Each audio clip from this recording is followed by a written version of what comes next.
Bonjour, bienvenue sur Les Petits Plus Zen, le podcast pour faciliter et savourer sa vie en famille. Je m'appelle Séverine, je suis facilitatrice en parentalité après avoir été 22 ans professeure des écoles en maternelle REP+. Chaque semaine, je te propose ici des pistes et des thèmes approfondis sur la petite enfance, l'éducation et la communication pour que tu retrouves le plaisir des relations familiales sereines et épanouies. Une de mes missions est de t'aider à mieux comprendre et apaiser les émotions de chacun pour installer un équilibre entre tes besoins personnels et ceux de ta famille et enfin retrouver du temps pour toi. Je te partagerai aussi mon expérience en classe de maternelle, des découvertes apprises en formation et des outils inédits et actionnables facilement que j'ai créés au fil du temps à l'école et à la maison. Pour ne manquer aucun épisode, abonne-toi s'il te plaît sur ton application de podcast préférée et participe généreusement à la diffusion de mon travail en laissant un avis et une note de 5 étoiles. Pour plus de contenu, d'inspiration et de motivation, retrouve-moi aussi sur Instagram, Facebook et Clubhouse sous le nom Les Petits Plus Zen. Sur ce, je te souhaite une belle écoute.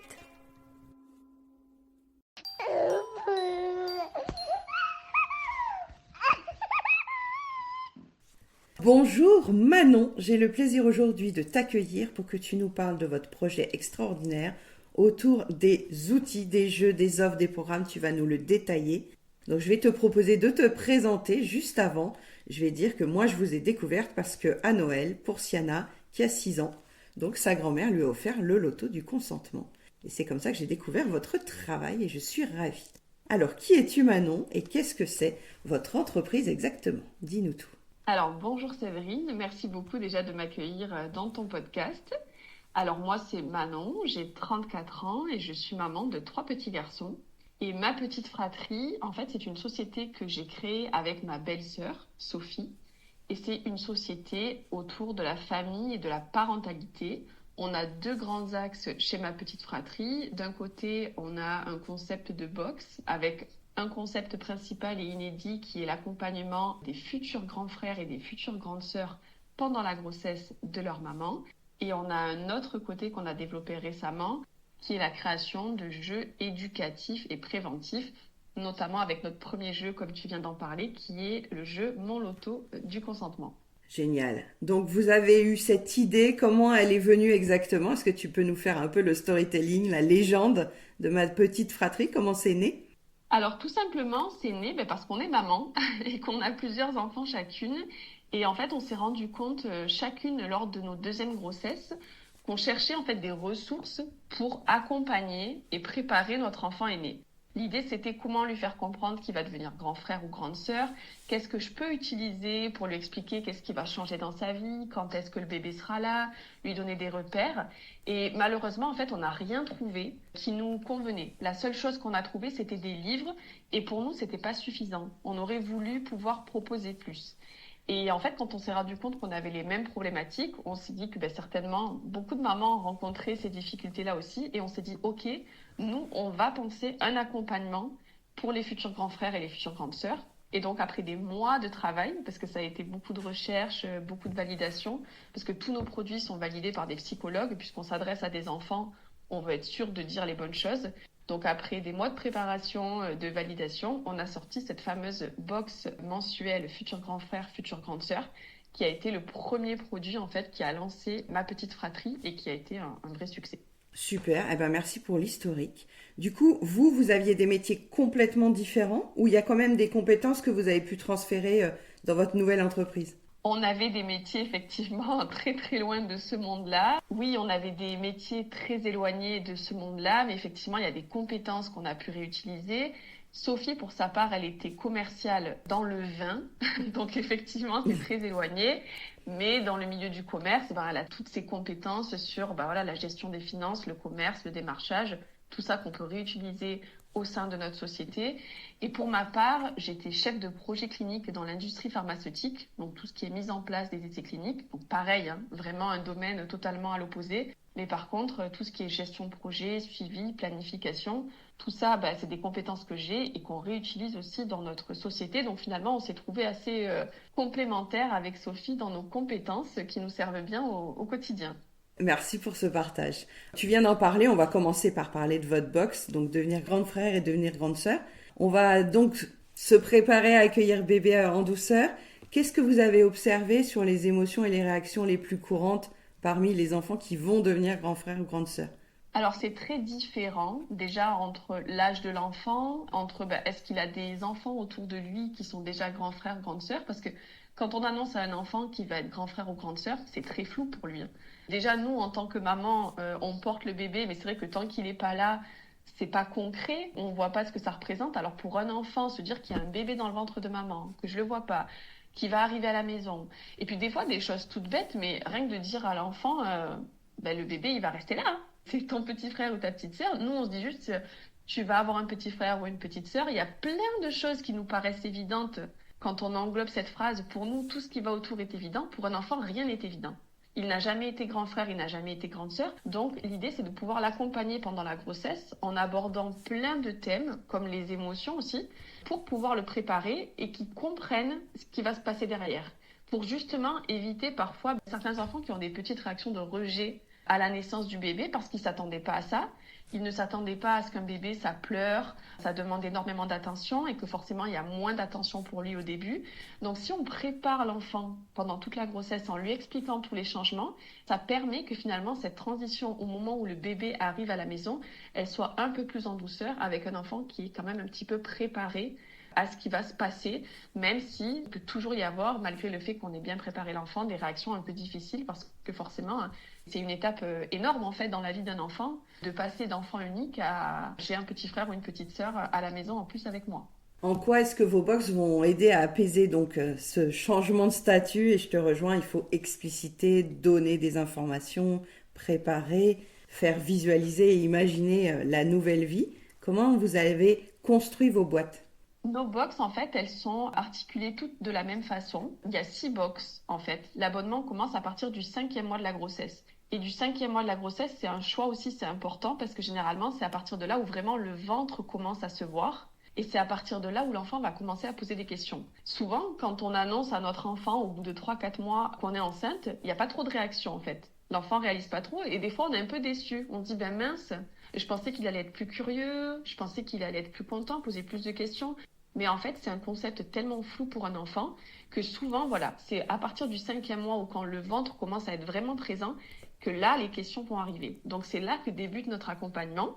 Et donc, il va jusqu'à la naissance du bébé. Donc, il y a 6 box. Une à chaque mois de grossesse à partir du 5e mois et une pour fêter la naissance du bébé. Et en fait, chaque box va contenir un livre, une activité manuelle, une carte étape, un coloriage et un autocollant en fait, puisqu'on a développé un poster en fait pour suivre la grossesse de maman. Donc chaque box contient des autocollants qui permettent de remplir ce poster qui en fait appartient à l'enfant et qui lui permet de se projeter dans la grossesse. Et ce qui est important, c'est que chaque box aborde une thématique précise avec les questions les plus posées par les enfants. Donc typiquement, la première question à 5 mois de grossesse, la box, elle répond à la question « Quand est-ce que le bébé sera là ?» Parce que ça aussi, c'est très flou, surtout pour les petits enfants, la notion de temps, elle est très compliquée à gérer. Donc, on a des livres sur les saisons, sur les mois, on essaye de faire des repères dans le temps avec le bébé, on a une activité justement où on essaye de se repérer dans le temps. Deuxième box, on va avoir la question de comment grandit ce fameux bébé dans le ventre. Ça aussi, ça peut être parfois difficile à expliquer en tant que parent. Donc, le fait d'avoir une box avec un support, avec un livre, avec une activité, là, c'est très imagé. Dans cette box, par exemple, l'enfant, il reçoit un petit kit de fleurs à planter pour expliquer que, comme la fleur, le bébé, il met du temps à pousser dans le ventre de sa maman, il a besoin d'amour et qu'on s'occupe de lui. On essaye de faire vraiment des parallèles très simples pour que les enfants puissent comprendre. Et ensuite, sans détailler exactement le contenu des autres box, parce que ça peut être long. Mais voilà, les autres questions qu'on va aborder, c'est quelle place va prendre ce bébé dans la maison? Et là, on va aborder tout ce qui est thème, justement, des émotions de l'enfant aîné. Qu'est-ce qu'il ressent par rapport à ça? Quatrième box, on aborde la question de comment on s'occupe d'un bébé. Parce que ça, c'est important aussi. Un enfant, il ne sait pas forcément que fait un bébé de ses journées. Ah, mais il s'amuse pas. Ah, mais il parle pas. Ah, mais il joue pas. Moi, je pensais qu'avoir un petit frère, j'allais pouvoir jouer avec lui. Pas tout de suite, il va falloir attendre un peu. L'avant-dernière box, c'est tu peux arriver, je suis prêt à être grand frère ou grande sœur. Et la dernière box, voilà, c'est je suis grand frère, je suis grande sœur. C'est une petite box pour fêter tout ça, pour célébrer tout ça, en ayant une attention aussi pour le grand frère ou la grande sœur, parce que c'est vrai qu'au moment de la naissance, beaucoup d'attentions sont dirigées vers le bébé. Et c'est bien d'avoir toujours une box pour célébrer ça pour le grand frère ou la grande sœur. Vous-même, toutes les deux, vous avez eu ce petit moment où vous vouliez préparer votre premier enfant au deuxième et au troisième. Est-ce que c'était de la culpabilité, de l'inquiétude, du stress? Comment vous voulez être codées, vous, les créatrices? C'était exactement ça, c'était un peu d'inquiétude parce que souvent quand on a son premier, il est choyé, il est tout seul, on a énormément de temps pour lui et c'était l'inquiétude de se dire comment il va accepter qu'il y aura un autre enfant dans cette maison et que je ne vais plus être disponible à 100% pour lui et qu'un bébé parfois ça prend beaucoup de temps. Donc l'idée c'était ça, c'était comment lui expliquer tout ça. Comment pouvoir le préparer? Donc, on l'a fait à notre échelle avec des livres, avec ce qu'on pouvait lui expliquer à ce moment-là. Malheureusement, on n'avait pas nos box à ce moment-là pour leur expliquer. Mais c'est vrai qu'on s'est dit, il faut qu'on développe quelque chose pour les mamans comme nous qui ont besoin de plus de ressources. Et la vie est quand même rigolote puisque Sophie donc avait 2 enfants quand on a sorti cette box. Moi, j'avais 2 enfants aussi. Et aujourd'hui, on en a 3 chacune. Vous l'avez testé. Exactement. On a pu utiliser finalement notre concept qu'on avait développé pour nous-mêmes et nos enfants et c'était super chouette. Vous l'avez encore amélioré avec la version... Exactement, tout à fait. Parce que c'est vrai que quand on développe un concept et qu'on n'a pas eu réellement l'occasion de l'utiliser, alors on l'avait fait éprouver, on a les retours de nos clientes, on a toujours amélioré, mais c'est vrai que de pouvoir l'utiliser soi-même pour ses enfants, c'est toujours hyper enrichissant en tant que créateur de pouvoir se dire tiens ça serait peut-être mieux comme ça, ça je pensais pas qu'en l'utilisant ça serait comme ça et c'est vrai que finalement d'avoir chacune un dernier enfant qui n'a pas été fait pour les box quand même mais d'avoir un troisième enfant derrière et de pouvoir tester notre produit ça a été très enrichissant aussi. De l'intérieur, vous avez revécu l'aventure de l'intérieur avec en live la réaction des 2 premiers. Ah j'adore. Exactement. Est-ce que vous avez vu une différence entre l'implication des mamans et des papas dans ce projet d'accompagner les 2 premiers enfants? Très honnêtement, nos clientes sont à 99% des mamans. Hein. C'est souvent les mamans qui achètent. On a quelques papas quand même, on va pas être exclusif. Il y a quelques papas, mais c'est vrai que c'est beaucoup de mamans qui nous contactent parce qu'elles sont inquiètes. On a souvent des échanges même par mail avant qu'elles commandent leur box. Souvent, elles nous disent, voilà, je suis inquiète, mon aîné, je lui ai dit qu'il allait être grand frère, il n'est pas content. Est-ce que vos box vont m'aider à l'accompagner? Après, c'est vrai qu'on ne sait pas l'implication des papas dans ces familles-là, mais c'est vrai que nos clientes, en tout cas, sont pour la plupart des mamans ou des grands-parents. Ah, intéressant aussi. Bon, je fais évidemment le parallèle que les papas sont sûrement très très contents après de découvrir les contenus et les supports parce que vous mettez des mots là où c'est peut-être un peu difficile de trouver la bonne formulation suivant l'âge de l'enfant. Et d'ailleurs, je vois sur le site que vous avez fait une adaptation suivant l'âge de l'aîné, c'est ça? Exactement. On a fait 3 tranches d'âge. Donc la première, c'est 2-4 ans. Ensuite, on est sur du 5-7 ans. Et enfin sur du 8-10 ans, parce que forcément, effectivement, en fonction de l'âge de l'enfant, les questions peuvent être les mêmes, mais en tout cas, la réponse qu'on va y apporter ne sera pas la même. Donc c'était important aussi pour nous de pouvoir proposer quelque chose qui soit adapté à tous les âges et qui puisse correspondre à tout le monde, qu'on puisse pas se dire mais finalement les réponses que cette box apporte elles sont trop simplistes pour mon enfant. Et voilà, il y a vraiment une évolution sur les tranches d'âge. On va être sur le 2-4 ans des choses très simples, très basiques, très ludiques. Sur le 5-7 ans, on va un peu plus en profondeur. Et sur le 8-10 ans, évidemment, c'est des enfants qui ont besoin de comprendre concrètement ce qui se passe. Donc voilà, les livres qui sont à l'intérieur ne sont pas les mêmes. La façon de répondre aux questions des enfants n'est pas la même. Il y a vraiment une évolution en fonction de l'âge de l'enfant qui était importante aussi à prendre en compte. Je te rejoins. L'écart d'âge classique quand j'étais maîtresse de maternelle, c'est souvent 3 ans d'écart. Donc j'imagine que cette box-là, elle est particulièrement soignée et intéressante pour l'écart d'âge d'un enfant qui se dit mais c'est moi le centre du monde, vous allez quand même pas ramener un autre enfant dans cette maison. Et par contre, moi j'ai ma grande, elle est devenue grande sœur à 10 ans, c'est évidemment pas les mêmes façons de présenter les choses au niveau intimité, localisation dans la maison et puis qu'est-ce que tu pourras faire.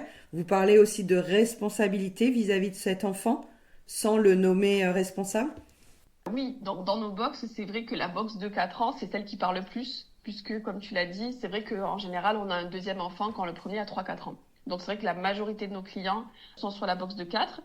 Et celle qui part en plus petite quantité, on va dire que c'est la 8-10, parce que c'est vrai que c'est un écart d'âge assez grand. C'est vrai que pour cette tranche d'âge-là, 8-10, des fois, on n'a pas besoin forcément de la box. Il faut être honnête aussi, c'est des enfants qui sont assez grands, avec lesquels on peut avoir des discussions posées.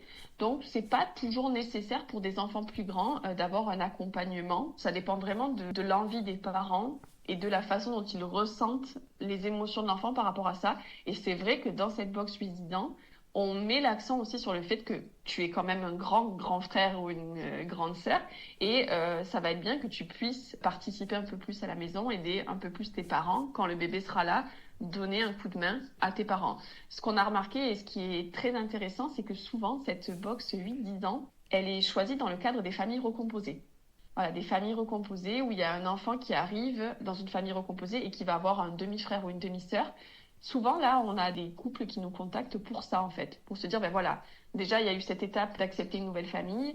Là, il va devenir grand frère ou grande sœur dans une famille recomposée. Et là, on veut souvent faire l'effort de l'accompagner. Et je trouve ça, avec Sophie, on s'est toujours dit, on trouve ça toujours hyper beau quand on a une belle maman qui vient vers nous et qui nous dit, voilà, j'ai mon beau-fils ou ma belle-fille qui a 8 ou 9 ans et qui va être grand frère ou grande sœur et je veux l'accompagner.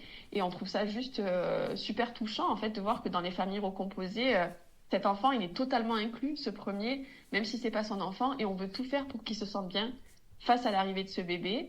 Et vraiment, quand on fait ces adaptations-là dans les box, puisqu'on fait des petites adaptations pour les familles recomposées, on est toujours touché à l'idée d'envoyer ces box-là dans les familles recomposées. Tu as devancé ma question puisque c'est effectivement le cas. Moi, c'était une recomposition et il y a l'étape, comme tu l'as souligné, d'acceptation déjà du nouveau partenaire de vie, de la personne qui n'était pas initialement à ce statut-là dans la maison et tout ça, au niveau autorité, mais au niveau logistique, au niveau câlin, au niveau amour, au niveau représentation de tout ça. Donc merci. Vous êtes en train de développer un produit sur les familles recomposées du coup. Ça vous a donné envie ou c'était déjà en projet ? Exactement, en fait, c'est à force d'avoir des demandes des gens. Déjà, on a amélioré notre concept de box futur grand frère, future grande sœur, puisqu'aujourd'hui, du coup, on a des adaptations pour les familles recomposées et on a aussi de plus en plus de demandes et on fait des adaptations pour les familles homoparentales. Donc ça, c'est chouette pour nous de pouvoir être inclusif et de pouvoir proposer la box à finalement tous les types de configurations de famille. Et c'est vrai qu'après, à côté de ça, on a développé d'autres box qui sont des box uniques. Et l'idée, c'est de pouvoir accompagner toutes les étapes de la vie d'un enfant. Donc, à côté de cet accompagnement, qui est quand même notre projet inédit et celui que les parents recherchent majoritairement, il y a d'autres box à l'achat unique. On a la box, mes parents se séparent pour accompagner un enfant dans cette période difficile. Dans la continuité, on a ma famille recomposée. Voilà, je rentre dans une famille recomposée avec une box pareil pour accompagner l'enfant. Et comme ça, on a plein de petites étapes dans la vie de l'enfant. Je rentre en maternelle, je rentre en CP. Je dis au revoir à la couche. Voilà, on a essayé après de développer tout un panel de box pour vraiment accompagner les enfants dans ces étapes qui, nous, des fois, nous paraissent pas si compliquées, pas si difficiles. Mais en fait, il faut bien dire que nous, déjà, en tant que parents, tout ce qui est changement pour nous, on met du temps à s'adapter. Pour un enfant, c'est encore plus long, encore plus compliqué et il faut encore plus expliquer ce qui se passe. Tu vas exactement dans le sens où quand on accueille les parents en dispositif de moins de 3 ans, c'est un nouveau monde pour eux. La collectivité, ceux qui n'ont pas fait de crèche bien entendu, et puis aussi il y a toute la question que vous abordez sûrement sur la séparation, sur la sensation d'être abandonné alors que ce n'est pas un abandon, c'est un transfert d'autorité et d'attachement. Donc moi je trouve ces sujets absolument essentiels pour des parents qui n'avaient pas encore vu l'enjeu dans l'imaginaire de l'enfant et la vie quotidienne de l'enfant, parce que la rentrée c'est fondamental, qu'elle se passe bien pour ensuite les apprentissages. Bon, ça, c'est l'ancienne maîtresse qui parle. Parce que si l'enfant se sent bien, du coup, il va pouvoir ensuite apprendre. Quand vous avez créé ces box, est-ce que vous avez vu les étapes clés ? Tu nous en as parlé un petit peu. Si la personne qui est enceinte là et qui nous écoute ou qui a un projet d'enfant, quelles sont vraiment les étapes clés à ne pas rater pour préparer le premier enfant ? Alors déjà, la première étape, avant même d'annoncer à son enfant quoi que ce soit, souvent, les enfants nous devancent. Il y a des enfants qui ont un peu d'intuition et qui arrivent à se dire « Maman, elle est pas très bien, elle est malade ». L'idée, c'est de pas mentir à l'enfant. Si l'enfant te dit « Maman, mais est-ce que tu as un bébé dans ton ventre ?» pour X raison, qu'il ait entendu une conversation dans la maison ou quoi que ce soit, l'idée déjà, dans un premier temps, c'est de pas lui mentir, de peut-être lui dire encore « Je ne sais pas, peut-être », si on n'a pas envie de dire oui, mais surtout de pas dire non. De pas dire non, je n'ai pas de bébé dans mon ventre et de lui dire quelques semaines après, en fait, si, j'avais un bébé dans mon ventre. Voilà, on évite de mentir. Ensuite, la deuxième étape, bien évidemment, c'est l'annonce, où on va annoncer à son enfant qu'il va être grand frère ou grande sœur. Et là, encore une fois, comme je disais tout à l'heure, souvent, on n'a pas la réaction qu'on voudrait. Nous, on croit que quand on va annoncer à notre enfant qu'il va être grand frère, qu'il va être grande sœur, il va sauter de joie, il va être le plus heureux, il va être content. Et souvent, c'est pas du tout ça. Parce que déjà, l'enfant, on vient lui annoncer ça, il s'y attendait pas forcément. Il comprend pas ce que ça veut dire. Et puis, souvent, les premières questions, c'est il est là quand? Il arrive quand, le bébé? Et quand on lui dit que c'est dans plusieurs mois, souvent, l'enfant, finalement, il va oublier un petit peu pendant les semaines qui suivent. Il va un petit peu oublier ça. Et c'est ce qu'on disait, les questions vont revenir à partir du 5e mois de grossesse. Et ensuite, l'idée, voilà, c'est à chaque fois que l'enfant pose une question, essayer de répondre le plus justement possible, en fonction évidemment de l'âge de l'enfant, et de ne pas créer de crainte ou d'angoisse. Surtout de ne pas être négatif dans ce qu'on va lui dire, ne pas commencer à lui dire, tu sais, il faudra partager tes jouets, le bébé, je vais passer beaucoup de temps avec lui. Être plutôt dans le positif. Tu vas pouvoir t'en occuper avec moi, tu vas pouvoir choisir peut-être des choses pour sa chambre, on va pouvoir choisir, discuter du prénom ensemble. Vraiment essayer de l'inclure pendant toute la grossesse et surtout, dernière étape, de préparer la séparation au moment de la naissance. Je ne parle pas pour les mamans qui accouchent à la maison, puisque forcément l'aîné est là, il est présent. Mais pour les mamans qui accouchent à l'hôpital et qui restent quand même la majorité des mamans aujourd'hui, préparer cet enfant à cette séparation et à lui dire, voilà, maman, pour accoucher, elle va devoir aller à l'hôpital quelques jours. C'est normal, c'est comme ça, tu vas pas à t'inquiéter. Lui expliquer où il sera, avec qui il sera, s'il pourra venir voir maman ou pas à la maternité. Anticiper et préparer, mais pas faire ça trop tôt non plus, pour pas créer d'angoisse. Voilà, on va dire qu'à partir du 8 mois et demi, début du 9e mois, commencer à préparer l'enfant doucement à cette séparation.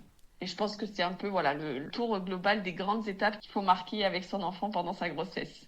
Et je pense que ça parlera beaucoup aux mamans qui ont fait de leur mieux pour préparer le premier au deuxième. On voit parfois des petites boîtes qu'on crée nous-mêmes le jour de la maternité pour le grand. Moi, j'avoue que j'ai fait ça pour ma grande et c'est montrer aussi que ça ne remplace pas, que ça complète la famille, tu l'as très justement dit. Et c'est toujours un peu délicat de vouloir englober la place du premier sans le surresponsabiliser, sans le nommer aussi, sans l'adultiser, parce que ce petit loup, il a encore toute sa place d'enfant, quel que soit son âge. Et on voit parfois ça à l'école aussi, quand c'est les grands frères et les grandes sœurs qui s'occupent du petit dernier. C'est toujours un peu délicat d'expliquer aux parents que c'est pas leur rôle et que c'est une grosse responsabilité d'être à ce statut-là d'enfant et de coparent presque, de troisième parent, c'est un peu délicat. Alors, on va se mettre du côté des enfants qui ont vécu les boîtes. Est-ce que tu pourrais nous dire un peu comment ça change leur relation avec le petit frère ou la petite sœur qui arrive? Est-ce que vous avez eu des témoignages en ce sens sur le ressenti de l'enfant qui avait vécu le parcours avec les boîtes? Oui, alors ce qui est super, c'est qu'on a souvent des retours des mamans qui nous écrivent pour nous dire mais mon fils ou ma fille adore Polito en fait, puisque Polito c'est notre petite mascotte, notre petit poussin qui écrit en fait et qui envoie les box aux grands frères ou aux grandes sœurs. Il adore Polito, il a hâte de recevoir sa box tous les mois, il est super impatient et il a hâte finalement que le petit frère ou la petite sœur arrive.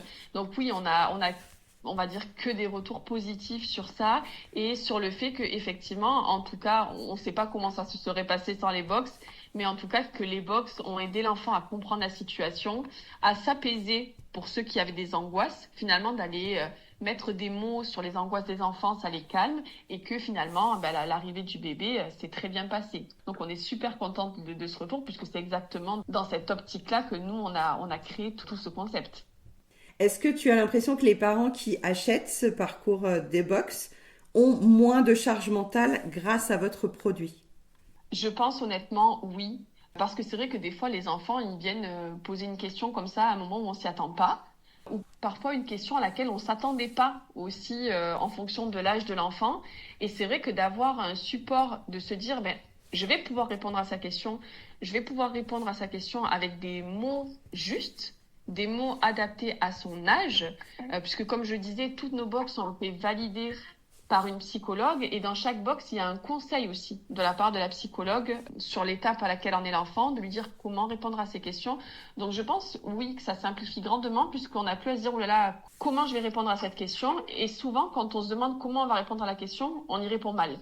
Ou pas comme on aurait voulu et après on se dit, mince, j'aurais pas dû dire ça. Donc je pense que oui, le fait d'avoir un support, c'est soulageant pour les parents de se dire, dans cette box qui est validée par une psychologue et qui est là pour répondre à ces questions, je sais que j'utilise les bons termes et que je réponds correctement sans lui créer d'angoisse ou d'inquiétude face à l'arrivée de ce bébé. Oui, je trouve ça très important que tu précises que finalement, vous, avec votre observation du marché et votre expérience personnelle, vous pouvez presque devancer les questions que les enfants n'ont pas encore posées au 6e mois, au 8e mois de grossesse.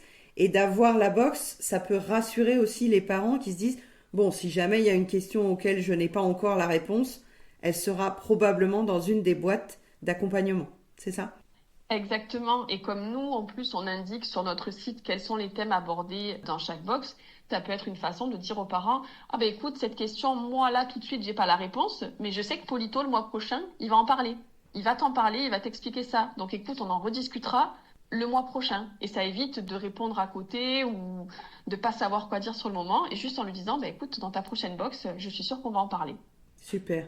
Vous proposez un nouvel habitant dans les familles. Il y a un petit poussin qui vient coacher l'ensemble de la famille sur la prénaissance. C'est ça ? C'est ça. Alors, dans cet épisode, on a bien parlé des boîtes devenir grand frère ou devenir grande sœur. Et dans l'épisode suivant, on va parler du loto du consentement. N'hésitez pas à écouter l'épisode suivant. Manon, merci beaucoup pour ton temps. Et je te dis bonne continuation avec Sophie et ma petite fratrie. Et au plaisir de se revoir. À bientôt. À bientôt.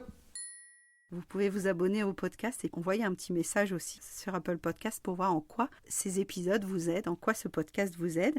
Moi, j'ai envie de vous accompagner sur tous ces thèmes-là. Choisissez vraiment l'offre qui vous convient pour retrouver un peu de sérénité pour vous, pour votre cheminée à vous et puis pour la vie de famille avec votre partenaire de vie, avec vos enfants. Je vous souhaite beaucoup de douceur et de paix autour de vos flammes agréables et je vous souhaite une très très bonne semaine. Au revoir.